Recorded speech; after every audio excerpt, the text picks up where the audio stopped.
Hi అండి, అందరికీ good morning. ఇక్కడ అత్తయ్య ఉదయాన్నే లేచి ఊడ్చి చల్లి ముగ్గు పెట్టేస్తున్నారండి. ఇక్కడ చూసారా ముగ్గు ఎంత అందంగా ఉన్నాయో. అత్తయ్య ముగ్గులు చాలా బాగా వేస్తారండి. చూసారా ఎంత చక్కగా ఉందో, గీత ఎంత స్ట్రైట్గా ఉంటుందో. ఇక్కడ అయితే అత్తయ్య ముగ్గు వేసేసారండి. తరువాత నేను ఈలోపు నేను వరండా మొత్తం ఊడుస్తున్నానండి. ఇదంతా ఊడ్చేస్తున్నాను. మాది ఇదంతా వరండా అంతా ఊడవటానికి కనీసం అరగంట అయినా టైం పడుతుందండి.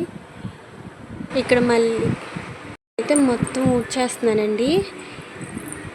ఇక్కడ మనం ఎంత ఊడ్చినా మా పిల్లలు లేచేంత వరకేనండి. మళ్ళీ వాళ్ళు లేచిన తర్వాత మొత్తం ఆడేసి పాడు చేసేస్తారండి. మళ్ళీ మనం ఊడ్చుకోవాలి. ఇదంతా మాకు కామనే, చిన్నపిల్లలు ఉంటే అంతే కదండి. ఇక్కడ మొత్తం ఊడవడం అయిపోయిన తర్వాత నేను ఇంకా వంటగదిలోకి వెళ్ళిపోయి ముందుగా అయితే టీ పెట్టేస్తున్నానండి. ఇక్కడ మా ఇంట్లో మాకు మార్నింగ్ కంపల్సరీ టీ ఉండాల్సిందేనండి.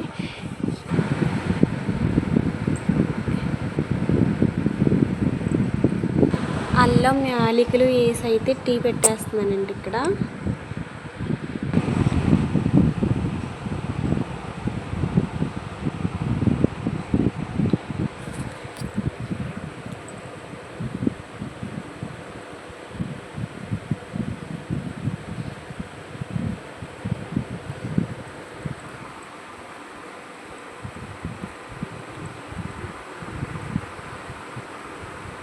టీ పెట్టిన తర్వాత ఇక్కడ పొయ్యి నైట్ వర్షానికి మొత్తం తడిచిపోయిందండి. అందుకని కొంచెం పొడి బూడిద వేసి దాన్ని సరి చేస్తున్నాను. అప్పుడైతే బాగా మండిద్ది. అందుకని ఇక్కడ పొయ్యి కూడా అంటించేసానండి. పొయ్యి అంటించేసి కోసం ఎసరు పొయ్యి మీద పెట్టేశానండి. ఈలోపు నేను బియ్యం అయితే శుభ్రంగా కడిగేసుకుందామండి.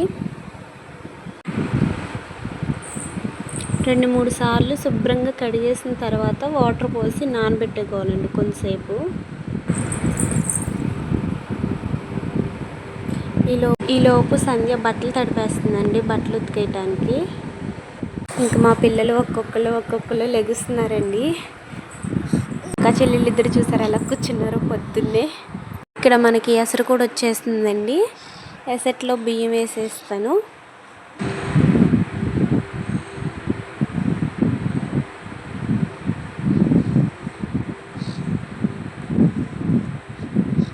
బియ్యం వేసేసిన తర్వాత మూత పెట్టేసుకొని పొంగు రానివ్వాలండి. ఇక్కడ పొంగు వచ్చేసింది. నేను అన్నం వార్చేస్తున్నాను.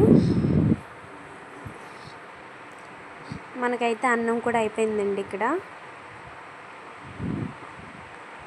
ఇవాళ కూరకి చేపలు తెచ్చారండి. అందుకని చెప్పి ఉల్లిపాయ పచ్చిమిర్చి కట్ చేసేస్తున్నాను. మా వాళ్ళు ఇక్కడ చేపలు క్లీన్ చేస్తున్నారు. లోపు ఉల్లిపాయ పచ్చిమిర్చి కూడా కట్ చేసి పెట్టేశానండి పక్కన. చేపల క్లీనింగ్ అయిపోయింది. తర్వాత మావయ్య గారు కూర వండేశారండి. అన్నం కూర అన్నీ అయిపోయినాయి. ఇంకా అందరం కలిసి భోజనం చేసేస్తామండి. మేము అందరం ఒకసారి తింటామండి. అందరూ ఇంటి దగ్గర ఉన్న రోజు అందరం కలిసి తింటాం. తర్వాత మేమిద్దరం పని అంతా కంప్లీట్ చేసుకుంటాం. బాయ్.